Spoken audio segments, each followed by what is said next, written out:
అందరికీ నమస్కారం. Welcome to it's UTV. ప్రస్తుతం మనతో పాటు ఉన్నారు ఆస్ట్రో గురు వేణుస్వామి గారు. గురుగారితో మాట్లాడి 2026 సంవత్సరం పూర్తిగా ఏ విధంగా ఉండబోతుంది, ప్రకృతి పరంగా అసలు రాశి ఫలాలు కూడా ఎలా ఉన్నాయో గురుగారితో మాట్లాడి తెలుసుకుందాం. నమస్కారం గురుగారు. నమస్తే తల్లి. ఓం నమో వెంకటేశాయ. వెంకటాద్రి సమం స్థానం బ్రహ్మాండే నాస్తికించిన వెంకటేశ సమోదేవో న భూతో న భవిష్యతి. గురుగారు, వృషికం రాశి వారికి ఎలా ఉండబోతుంది? సో నెక్స్ట్ వృశ్చిక రాశి, స్కార్పియో అంటారు. విశాఖ 4, అనురాధ 1, 2, 3, జ్యేష్ఠ అనురాధ 1, 2, 3, 4, జ్యేష్ఠ 1, 2, 3, 4, ఆదాయం 11, వ్యయం 5, రాజపూజ్యం 2, అవమానం 4. వృశ్చిక రాశి వారికి ఈ సంవత్సరము జీవితంలో విశేషమైన రాజయోగం ప్రారంభం కాబోతా ఉంది. సో కేతు మహర్దశలో ఉండేవాళ్ళు మినహా ఈ సంవత్సరం అందరికీ అనుకూలంగా ఉండబోతా ఉంది. పట్టిందల్లా బంగారంగా ఉంది. మట్టి పట్టుకుంటే ఈ సంవత్సరం బంగారం అయ్యేటువంటి అవకాశాలు కనిపిస్తూ ఉన్నాయి. కొత్త అవకాశాలు వెతుక్కుంటూ వస్తాయి. పలు రకాలుగా ఆదాయం ఉంటుంది, కానీ ఆదాయానికి తగ్గ ఖర్చు ఉంటుంది. సమాజంలో కీర్తి ప్రతిష్టలు, సంఘంలో గౌరవ మర్యాదలు పెరుగుతాయి. కళాకారులు అయితే అవార్డులు రివార్డులు వస్తాయి. క్రీడాకారులకు అవార్డులు రివార్డులు వస్తాయి. ఉద్యోగస్తులకు అనుకున్న ప్రదేశంలో బదిలీలు ఉంటాయి. ట్రాన్స్ఫర్స్తో పాటు ప్రమోషన్లు ఉంటాయి.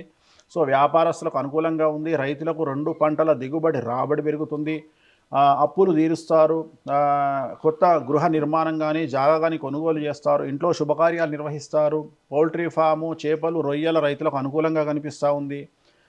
ఈ సంవత్సరము విపరీతంగా రాజకీయ నాయకులకు కలిసి వస్తుంది, కానీ రాజకీయ నాయకులకు నమ్మిన వారు మోసం చేసే అవకాశం కనిపిస్తూ ఉంది. సో ఈ సంవత్సరం ఓవరాల్గా తీసుకుంటే 99% ఈ సంవత్సరము చాలా అనుకూలంగా ఉండబోతూ ఉంది వృశ్చిక రాశి వారికి. కానీ ఈ సంవత్సరము విపరీతంగా నరదృష్టి అనేటువంటిది కనిపిస్తూ ఉంది, నరఘోష అనేటువంటిది కనిపిస్తూ ఉంది. సో దిష్టి దోషం ఉన్న కారణంగా వీలైతే శ్మశాన కాళీ కానీ లేదా వటుక భైరవ అనేటువంటి పూజలు కనుక నిర్వహించుకున్నట్లయితే సమస్యల నుండి బయటపడతారు. ఇక్కడికి రాగానే నేను మొదటిగా చూసింది చక్కగా అందంగా అమ్మవారి విగ్రహాలు అయితే ఉన్నాయి. వెంకటేశ్వర స్వామి విగ్రహం కూడా ఉంది. కాకపోతే మీ పక్కనే ఉన్న విగ్రహం ఏంటో నాకు తెలియట్లేదు. ఒకసారి దాని యొక్క ప్రత్యేకత ఏంటి, అసలు అదేంటో చెప్తారా? మామూలుగా అయితే వెంకటేశ్వర స్వామి విగ్రహాన్ని అందరూ చూస్తారు దేశంలో, ప్రపంచంలో, తెలుగు రాష్ట్రాల్లో. కానీ నా దగ్గర ఉన్నటువంటి విగ్రహాలు ప్రపంచంలో మరి ఎక్కడా ఉండవు. ఇక్కడ చూస్తే మనకు ఒక పక్క నక్షత్రాలు అంటారు, అంటే ప్రతి మనిషి 27 నక్షత్రాలలో ఏదో ఒక నక్షత్రంలో పుట్టి ఉంటాడు. సో అలా 27 నక్షత్రాలు, ఒకవైపున నా వెనకాతల నవగ్రహాలు. సో నవగ్రహాలు మొత్తం ప్రపంచాన్ని, విశ్వాన్ని కమాండ్ చేస్తాయి. అలాగే నక్షత్రాలు మనం పుట్టినటువంటి లైఫ్ను కమాండ్ చేస్తాయి.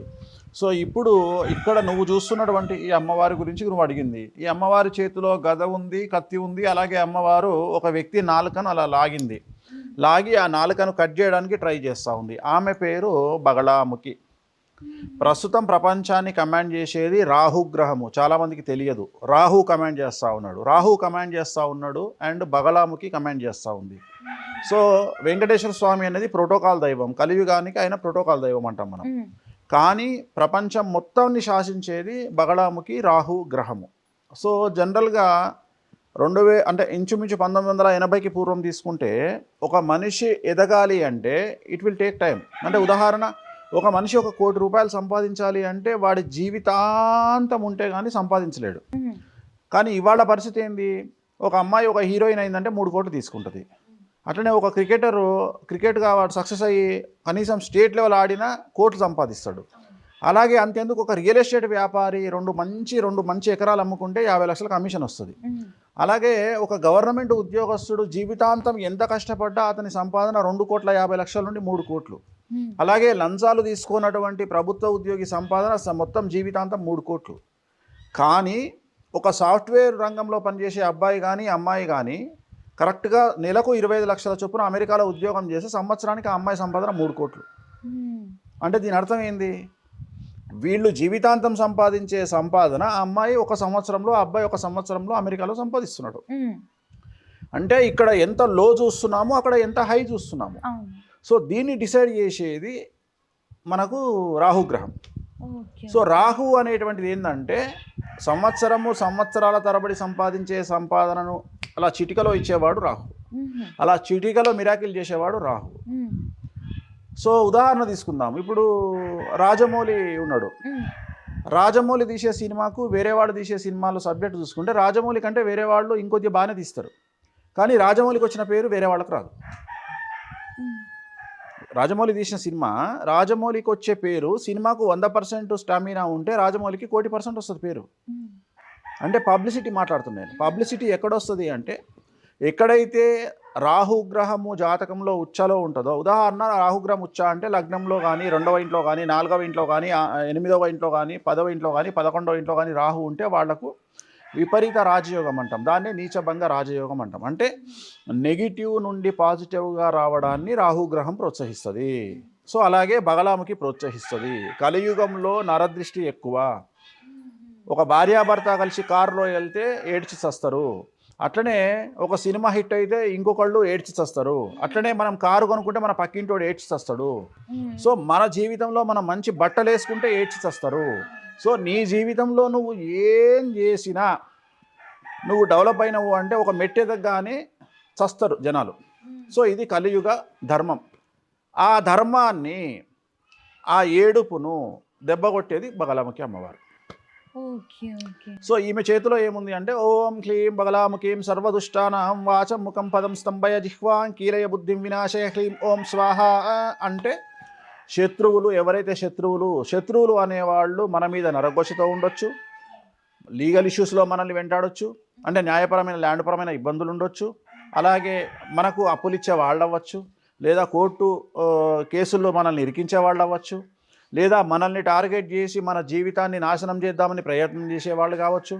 సో ఇలాంటి వాళ్ళందరినీ ఒకే ఒక్క దెబ్బతో వేటు వేసే అమ్మవారు బగలాముఖి అమ్మవారు. ఈమెని పూజిస్తే, ఈమెను ఎవరైతే పూజిస్తారో వాళ్ళ జోలికి వెళ్ళొద్దు అని శాస్త్రాలు చెప్తున్నాయి. సో బగలాముఖి అమ్మవారిని ఎవరైతే వామాచారంలో పూజిస్తారో, వామాచారము అంటే నేను చేసే ప్రాసెస్, నేను చేసే పూజలలో నాన్ వెజ్ ఉంటుంది, లిక్కర్ ఉంటుంది. సో అందుకని అలాంటి పూజలు చేసే వాళ్ళ జోలికి వెళ్ళకండి అని చెప్తుంది. అలాగే ఈ అమ్మవార్లను పూజించే వాళ్ళకు కూడా ఎక్స్ట్రీమ్ పవర్స్ ఉంటాయి. ఉదాహరణ నెగిటివ్ నుండి పాజిటివ్లోకి వెళ్తారు వాళ్ళ లైఫ్లో. ఉదాహరణ మిరాయి సినిమా చూస్తే మిరాయిలో మంచు మనోజు బగలాముఖి ప్రయోగాన్ని చేస్తాడు. ఎప్పుడైతే బగలాముఖి ఆ సినిమా స్టార్ట్ అయిందో అప్పటి నుండి మంచు మనోజ్ ఫ్యామిలీలో గొడవలు స్టార్ట్ అయినాయి. నువ్వు చూసుంటావు ఆల్రెడీ టీవీలో, వాళ్ళ ఫ్యామిలీలో, మంచు ఫ్యామిలీలో. సో దానికి కారణం బగలాముఖి అమ్మవారు. అంటే నిన్ను సమాజంలోకి అలా తీసుకెళ్తుంది, చాలా ఎక్స్ట్రీమ్గా తీసుకెళ్తుంది, కానీ నెగిటివ్గా తీసుకెళ్తుంది, కానీ అల్టిమేట్గా నేను తీసుకెళ్ళి టాప్లో కూర్చోబెడుతుంది. అంటే నువ్వు ఆ వెళ్ళే ప్రాసెస్లో నీకు భయం ఉంటుంది. అంటే ఒక రాకెట్లో నువ్వు రీచ్ అయ్యే పొజిషన్, సునీత విలియమ్స్ ఉంది, రాకెట్లో వెళ్ళిన తర్వాత స్పేస్లోకి రీచ్ అయ్యే వరకు ఏదైతే ఫియర్ ఉంటుందో ఆ ఫియర్ను ఎప్పుడు కోల్పోతావు నువ్వు అంటే స్పేస్లో రీచ్ అయిన తర్వాత కోల్పోతావు. అప్పుడు నీకు పేరు స్టార్ట్ అవుతుంది, ఓ సునీత విలియమ్స్ తోపు. అట్లనే నీ జర్నీ అంతా కొద్దిగా వైబ్రేట్ అవుతూ ఉంటుంది. బట్ ఏదైతే డెస్టినేషన్ ఉందో ఆ డెస్టినేషన్కి రీచ్ అయినాక నువ్వు ప్రశాంతంగా గడపవచ్చు. సెలబ్రిటీ స్టేటస్, ఆ సెలబ్రిటీ స్టేటస్ని ఇచ్చే అమ్మవారు బగలాముఖి. అలాగే మనకున్న శత్రువులను చీల్చి చెండాడే అమ్మవారు బగలాముఖి. వాడు ఎంత పెద్ద తోపు శత్రువు అయినా సరే వాడికి చుక్కలు చూపించే అమ్మవారు బగలాముఖి. సో అందుకని ఈ అమ్మవారు కలియుగానికి ప్రోటోకాల్ దేవత. వెంకటేశ్వర స్వామి ఎలాగైతే ప్రోటోకాల్ దేవతనో రాహువు అండ్ ఈ అమ్మవారు ఇప్పుడు కలియుగంలో మనం పూజించాల్సినటువంటి దేవతలు. అందుకని ఈ అమ్మవారికి ఇక్కడ అన్ని దశమహావిద్యల ప్రోగ్రాములు జరుగుతాయి. సో ఈ విగ్రహాలు ప్రపంచంలో మరి ఎక్కడా ఉండవు, నా దగ్గర మాత్రమే ఉంటాయి. పంచలోహ విగ్రహాలు ఎక్కడా లేవు ఇవి. సో మన దగ్గర చేసే పూజా కార్యక్రమాల కోసం ఈ విగ్రహాలను తెప్పించడం జరిగింది. ఆమె రాజశ్యామల, ఈమె బగలాముఖి, ఆ పక్కన శ్మశాన కాళి అండ్ శ్మశాన తార. సో ఇవన్నీ ఈ 4 విగ్రహాలు ఇక్కడ మన దగ్గర ఉంటాయి. వీటికి మనం అభిషేకాలు, పూజలు నిర్వహించి యజమానులు ఎవరైతే కోరుకుంటారో వాళ్ళ కోరికలు తీర్చడానికి వీటిని ఉపయోగిస్తాం.